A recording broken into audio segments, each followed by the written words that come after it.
Hey, what's going on, Maschine Masters family? This is MG the Future. I'm bringing you today another exclusive Maschine Masters tutorial. Today's video is going to be about what would Kanye do.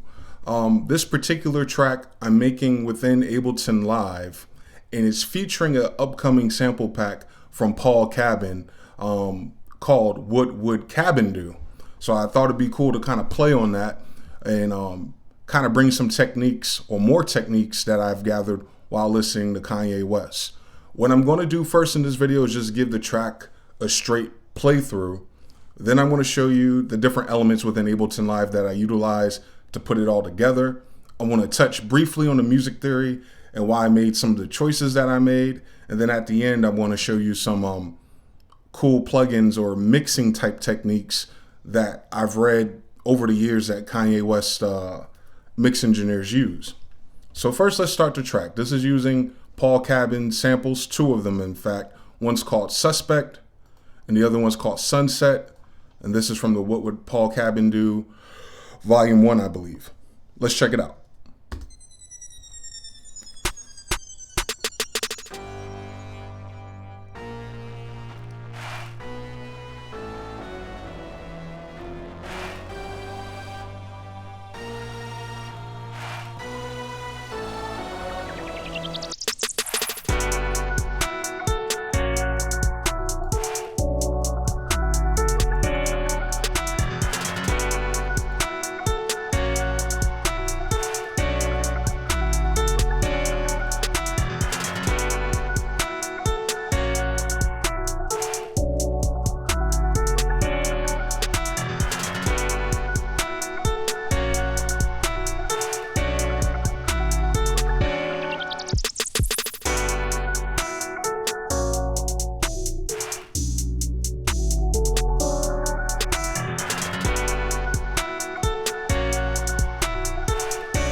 All right, let's get to work. So basically, this is a Kanye West-esque track inspiration within the last 5 to 10 years when he started to do these big bad intros. What I ended up doing to get these particular chords going right here, let me go ahead and loop this up with Command L on Mac.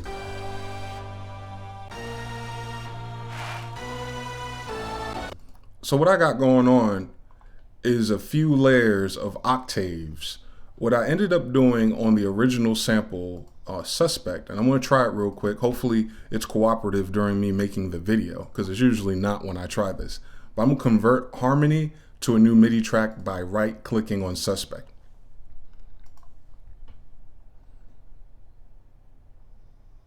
This is going to create an Ableton Live instrument for a piano, and it's going to attempt to find the MIDI notes that consist of the chords within that sample. And as you can see, there's quite a few chords. There's some overlap or blur, MIDI blur as I call it, but I ignore that completely. All I'm interested in is in the bass tones, which is towards the bottom. And what I ended up doing is replaying that, and I ended up getting these over here, which is fairly the same thing. And what I ended up doing, when you do power chords on a guitar, you can do fifths, you can do octaves.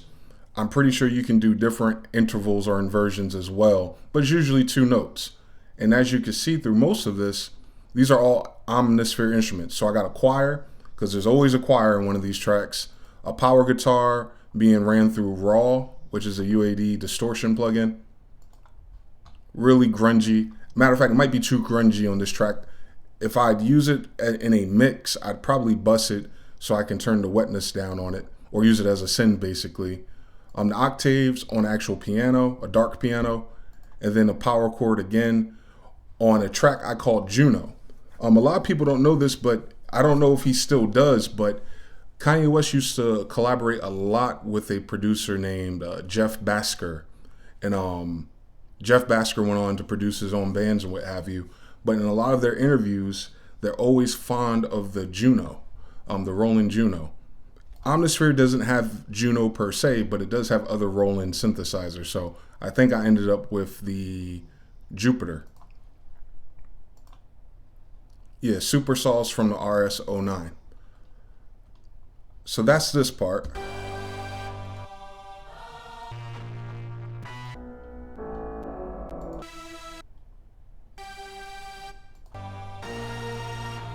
So I'm just using the bass notes to create octaves from the original sample.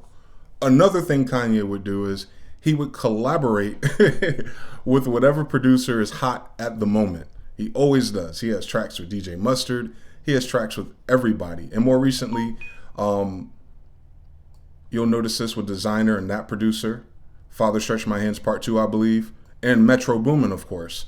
So I'd figure, what is the hottest song making buzz right now? And would Kanye work with that producer? And since he has, I just ran with that. So I borrowed the essence of drums from Metro Boomin, inspired by that new song, or one of the new previous songs from Migos, Bad and Bougie. I added some variations as well to kind of change it up a little bit.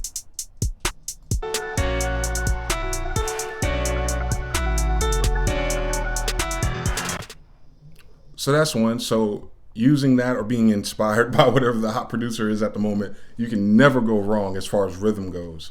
Another part that I ended up doing was the sub, very similar, borrowing the bass notes because it's sub, of course, and doing a different variation on it. And then the Suspect sample, of course, as many of you know, a lot of the samples that Kanye West uses are not actually samples. He has quite a few sample replay guys. Even on Bad and Bougie, that's a type of sample replay. There's all sorts of producers that do it. Maschine Masters shop, of course. In the sense of Paul Cabin, we're doing it. We're providing these sorts of samples. So everything's still in that same context. If you hear, or if you go through the liner notes of a lot of Kanye's West songs, you'll see the engineers and producers that are making these compositions for him or replaying them, especially a decade or more back. The next part is the change-up. And the change-up is a little sketchy to me because I didn't get the exact key of the original. And I'll show you what I mean in a minute, but I want to show that transition real quick.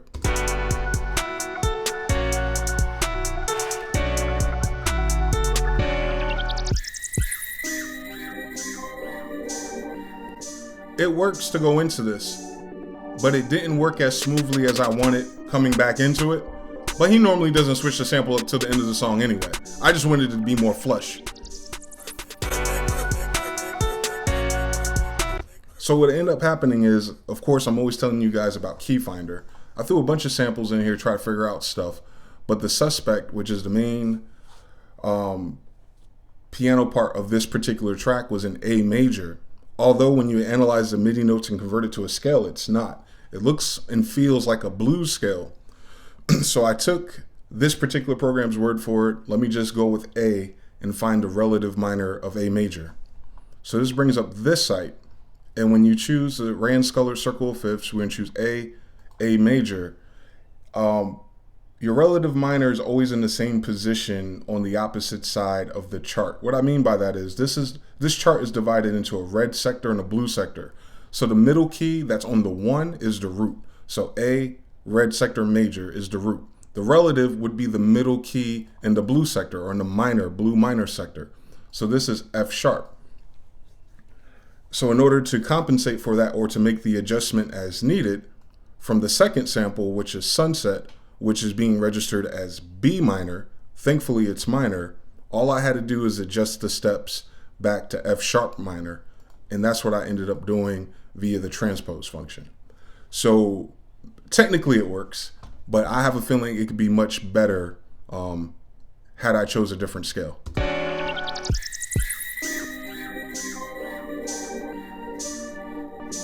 All right, so that's that part. That's the actual production part, combining all these different elements and influences together in one track.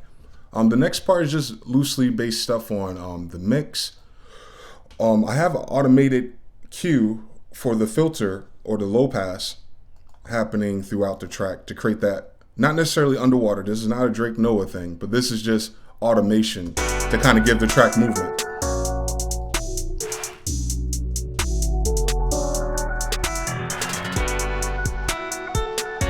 And I drew that. Basically in Ableton Live, when you're on a MIDI track or an audio track, your plugins will be in this first drop down, and then you have a secondary drop down to control what you're automating. So I'm controlling and automating the frequency of the 8th pole in the EQ. So that's that. It's real simple. Once you trigger it, you can just double click and draw or use the pencil tool at the top right to start making changes on the track.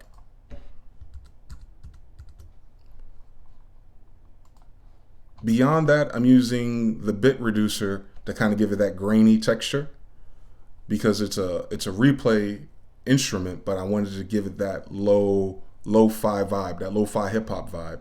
So I'm using that, and I also took away the stereo separation and made it mono.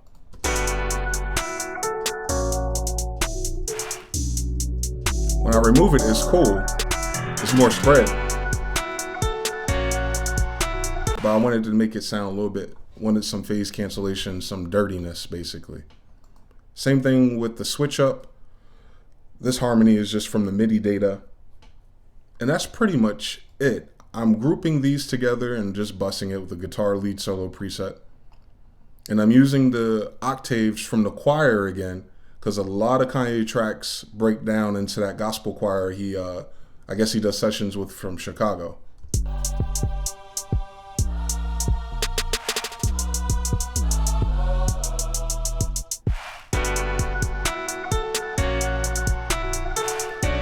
So lastly, the last part of this is some tricks that I've learned that have helped me a lot. And these are recent. Some of these are recent. Of course, I'm not really limiting the master track yet because I'm using different services to master the instrumentals for me. But I am compressing them with a glue compressor, which is exactly what it's made for. And the pull tech from UAD. This trick I caught randomly. Basically what I'm doing is I'm setting the low frequency to 20, and I'm boosting it and attenuating it at the same exact time by 4 or more, depending on how it feels. And one of the mix engineers was talking about how that creates depth or pronounces bass frequencies. And since there's an 808 running through this, it made a lot of sense to utilize that.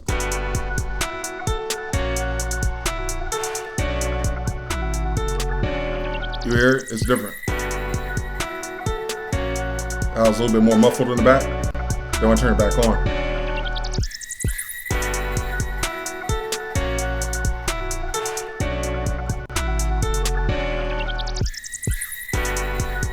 So it puts the bass to the front of the stereo image, or to the front of your ears, basically, by cutting the low frequencies and boosting the low frequencies at the same exact time. What's crazy is at 20 hertz, and technically we really don't hear that, we feel that. But I'm guessing on laptops and headphones like these, you definitely hear it. It's definitely a big difference. So that's a good replacement. If you have a Pultec style EQ, a lot of programs have it now. Waves has it, UAD has it, IK Multimedia has it. Everyone has a Pultec style 2-band EQ. And lastly, the biggest one, during the Cold Winter album, I believe it was called, back when he was still working with Hit Boy, one of the engineers that mixed and mastered it did a Slate Digital review, and he was talking about he uses the FGX for everything, for Kanye West at least. And this is a mastering compressor and limiter. It's the final plugin you put on your track before you send it off. And it's magical. I'm going to show it to you guys, but it's going to be kind of tricky. So adjust your volume at this point, because I'm going to boost the RMS. And this is going to tie into a question a lot of people get. How do you master your tracks? How do you limit your tracks? Do you put a compressor in your track? They're asking this question because the tracks are not loud enough. So before I actually utilize it, let me get a spectrum analyzer and show you guys what's going on, maybe. Or actually, no. Ableton does this by default.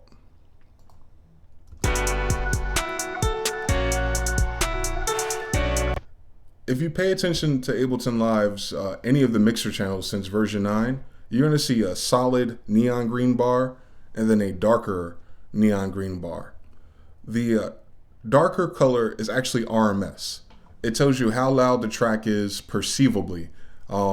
Even though your peak meter might be lower, if that dark bar rises and stays loud, there's a lot of buildup or a lot of mid energy frequencies there, so it comes across the speakers louder. And you see this track is doing it. So I'm not going to push Slate too hard, but I'm going to show you. It has the RMS meters for how the track is, and Slate allows you to push that without doing too many processing on your buses, without doing too much compression on individual elements. It just does it. So I'll show you what I mean. The RMS is really low for this track, and I'm going to turn it up and you're going to see this bar raise up.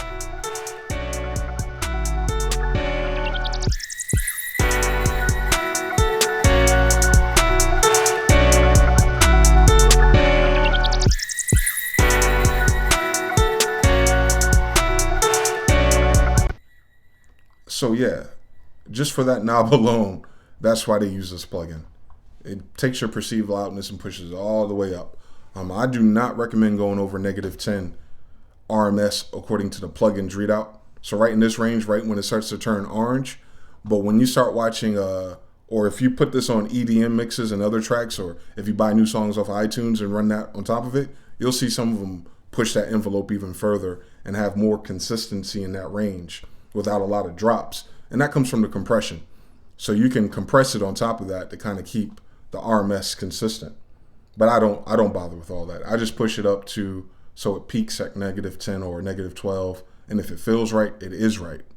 But anyway, hopefully this was informative and helped you guys out within respect to what would Kanye do when using what would Paul Cabin do samples, or any of the samples that we offer in the Maschine Masters shop.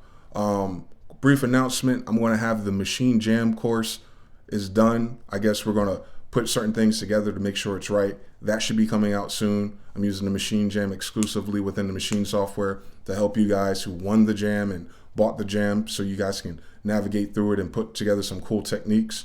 Second, I'm also working on a sample pack, but it's more in the realm of ethnic and exotic music. So it's going to be really different from everything that we're offering, and hopefully it gives you guys another tool set to help you make some pretty cool creative tracks. And along with all these techniques, I'm pretty sure you guys are going to have a lot of fun. But anyway, I'm MG the Future. Thank you for tuning into the Maschine Masters. If you haven't subscribed already, definitely subscribe. I'm open to your comments. Thank you guys for your support. It's been a great year. We're over 100,000 subscribers, and we hope to gain and gather many more and continue to provide you guys with awesome content. Until next time.